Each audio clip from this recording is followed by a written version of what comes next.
اتنا ہی زیادہ لوگ اس سے غافل ہیں۔ کچھ لوگوں کے ذہنوں میں اس طرح کا بھی نظریہ پایا جاتا ہے، جیسے کہ کچھ لوگوں سے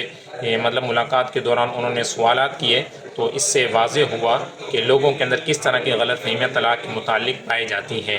چند لوگوں نے اس طرح کی باتیں بیان کی کہ 2 طلاق سے تو کوئی فرق نہیں پڑتا، ہاں 3 طلاق دیں تو عورت نکاح سے نکلتی ہے۔ یاد رکھیں کہ یہ نظریہ بالکل غلط ہے۔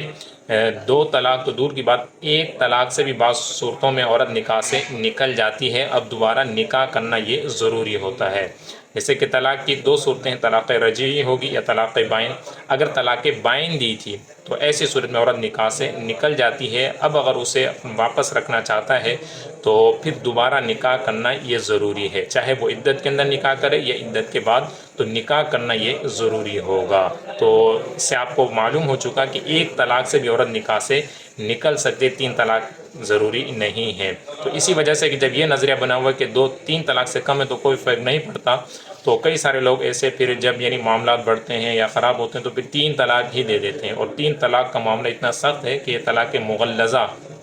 جو اشد ترین مطلب یہ طلاق شمار ہوتی ہے۔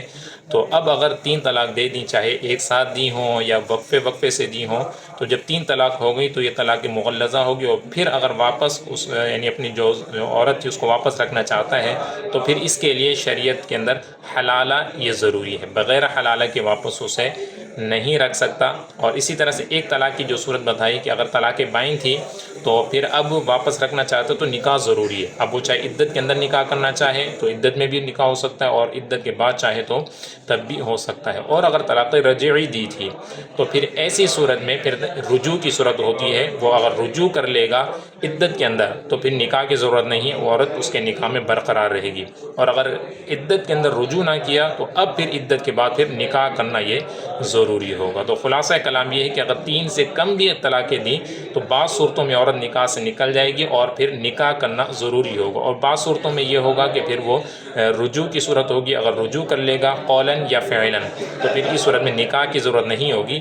بغیر نکاح کی ہی عورت نکاح کے اندر برقرار رہے گی۔ تو اس تفصیل کو اور اس کی اور بھی کئی ساری صورتیں ہیں تو انہیں ہمیں سیکھنا چاہیے تاکہ ہم غلطی سے انسان بچ سکیں۔